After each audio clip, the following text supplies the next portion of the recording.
So hello everyone, welcome to Tuition Friend again. And today we are going to start a very interesting subject which is network analysis and synthesis. So आज हम लोग start करेंगे इसके theory part से और unit one को discuss करेंगे पूरा।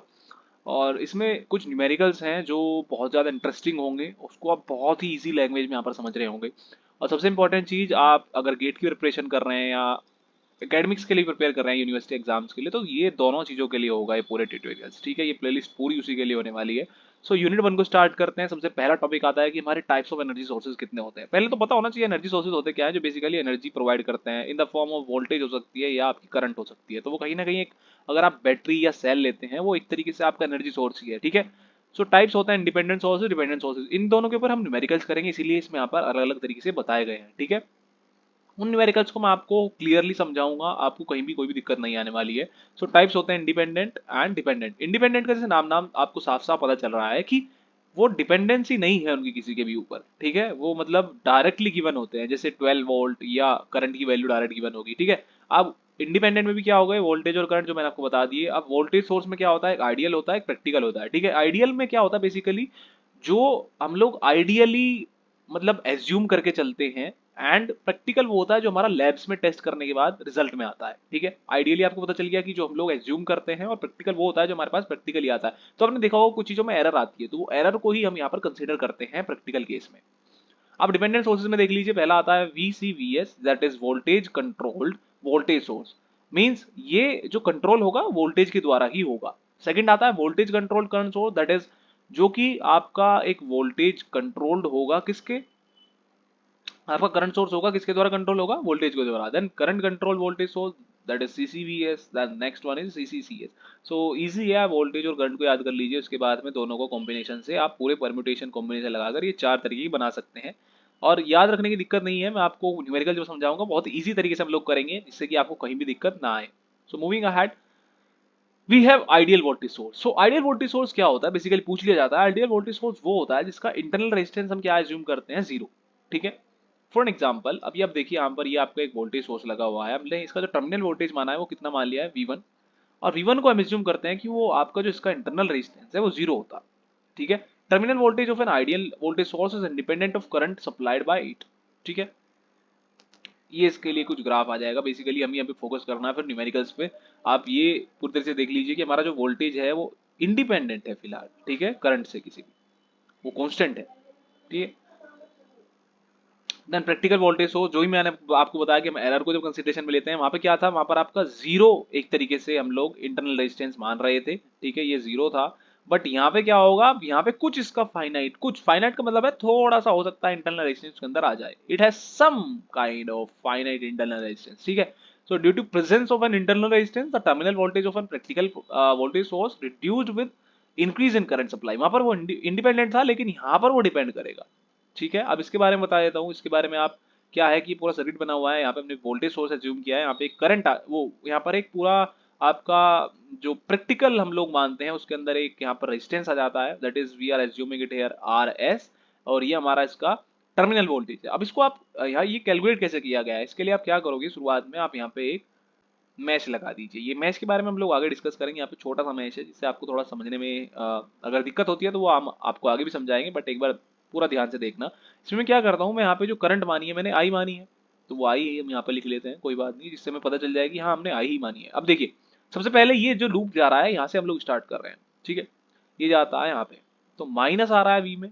अगर ये ऐसे होता है, नीचे प्लस होता ऊपर माइनस होता, तो then we will consider it as plus V। But यहाँ पे क्या हो रहा है, जब ये एरो आया यहाँ पे, इसने देखा यार यहाँ पे माइनस आ रहा है, तो माइनस का मतलब क्या है कि पहले माइनस V लिखा जाएगा। ठीक है, आगे चलते हैं यार, आपने ओम्स लॉ पढ़ा होगा। ओम्स लॉ क्या होता है, V इक्वल्स टू IR। ठीक है, ये बात ध्यान रखना, V इक्वल्स टू IR का मतलब क्या होता है कि आपका जो ओम्स लॉ है वो सेटिस्फाई करता है कंडीशन को कि जो V है आपका डायरेक्टली प्रोपोर्शनल टू है I, और उसमें आपका जो एक कोफिशिएंट हम बाद में लेते हैं वो लेते हैं, या कांस्टेंट जो हम लेते हैं वो R लेते हैं। ठीक है, सो V इक्वल्स टू IR। अब हमको पता है कि जब ये I यहाँ पे आया, इसने देखा रेजिस्टेंस है, तो क्या हो जाएगा, यहाँ पे ओम्स लॉ लग जाएगा। ओम्स लॉ क्या लगेगा, IRS, क्योंकि यहाँ पे देखिए पॉजिटिव पहले RS का हम मानते हैं। या ये मतलब आपको एज्यूम करने की जरूरत नहीं है, लिखा भी नहीं रहेगा, तो आपको यहाँ पे पॉजिटिव ही लेना है रेजिस्टेंस को। अगर वहाँ पर आप चाहे किसी भी डायरेक्शन से ले लो, आप इधर से लेते हो तो यहाँ पे पॉजिटिव मान के लेते। ठीक है, सो प्लस माइनस मैंने माना इसको, और यहाँ पे IRS हो गया, तो ये सेकंड वैल्यू आ गई। फिर प्लस पहले V1 में देखिए अब क्या आ रहा है, यहाँ पे प्लस V1 आएगा क्योंकि प्लस से ही यहाँ पे गुजरेगा पहले ये वाला सर्किट। तो यहाँ पे प्लस V1 हमने इसको लिख दिया और इसको 0, हमारा V1 की वैल्यू कितनी आ गई, V minus I R H. So इसको इतना याद करने की जरूरत नहीं है, ये बेसिकली इतना इंपॉर्टेंट नहीं है, बट हम लोग जब आगे जाएंगे कुछ न्यूमेरिकल्स करेंगे डिपेंडेंट और इंडिपेंडेंट पे, वहाँ आपको ये आपको मतलब अलग से चीजें देखनी पड़ेगी। तो देखिए यहाँ पर आइडियल में क्या था, वो कांस्टेंट रहा, लेकिन यहाँ पे प्रैक्टिकल केस में वो डिक्रीज हो रहा है और डिपेंडेंट है कहीं ना कहीं आई पर भी, ठीक है, मतलब आई के साथ में वो कॉन्स्टेंटली डिक्रीज हो रहा है। अब आइडियल करंट सोर्स के बारे में देख लेते हैं। आइडियल करंट सोर्स क्या होता है, आइडियल करंट सोर्स वो होता है जिसके अंदर हमारे पास इनफाइनाइट रेजिस्टेंस होता है, ठीक है। अब किसी भी चीज के अंदर अगर आपका इनफाइनाइट रेजिस्टेंस होगा, इसका मतलब है कि वो ओपन सर्किट है। कैसे, सपोज कीजिए आपके पास में ये एक सर्किट है और इसके अंदर ये रेजिस्टेंस लगा हुआ है। इस रेजिस्टेंस की वैल्यू अगर हमारे पास 1 है, 2 है, 3 है, 4 है, तो हमें पता है कि यहाँ पर एक सर्किट है, इसके अंदर आपका ड्रॉप होगा कहीं ना कहीं वोल्टेज का, और जो करंट है वो थोड़ा सा कम फ्लो होगी, ठीक है। अब जैसे मैंने आपको बताया V is directly proportional to I होता है ओम्स लॉ के केस में, ठीक है।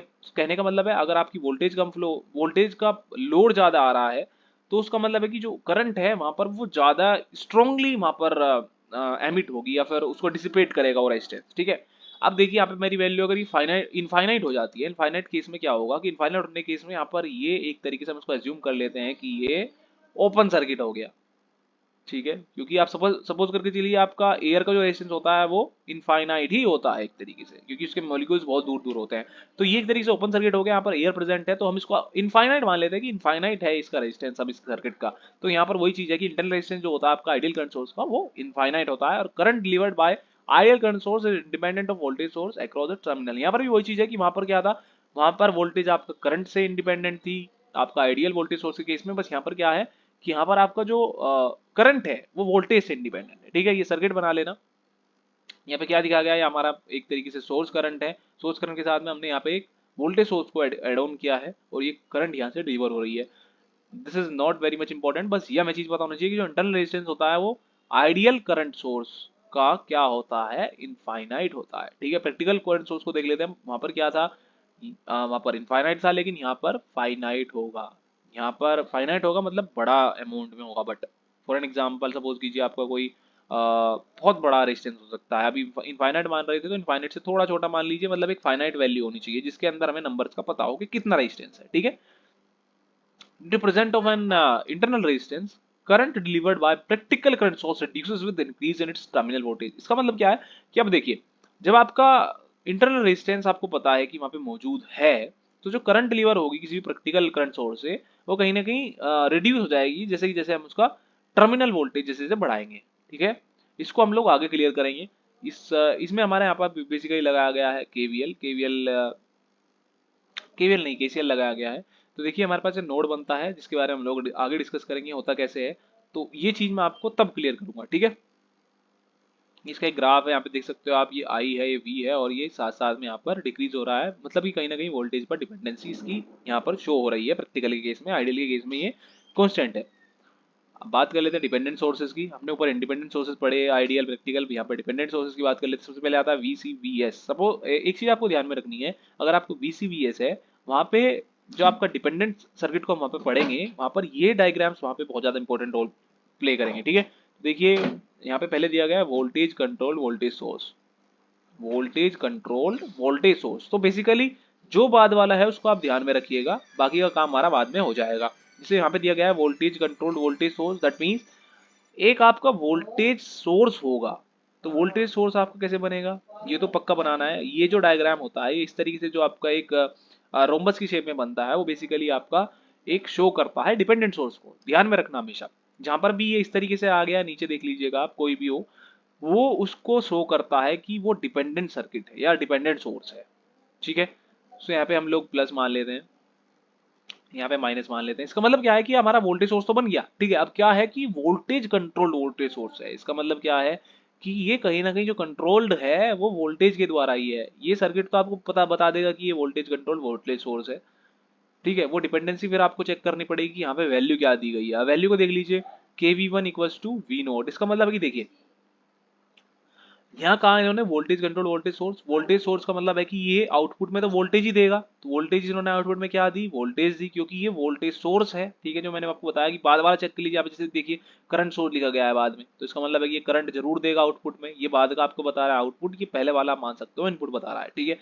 सो इनपुट में हम लोग एक कांस्टेंट ऐड कर देते हैं जिसको हम के कह रहे हैं, और के V one equals to V naught. So कहने का मतलब है वोल्टेज कंट्रोल वोल्टेज सोर्स। तो ये आपका जो वोल्टेज सोर्स है ये किसके द्वारा कंट्रोल किया गया है? वोल्टेज के द्वारा। तो वोल्टेज इनपुट में है आपकी, और उसके द्वारा ही कंट्रोल करके आपको आउटपुट दे रहा है वोल्टेज ही, ठीक है।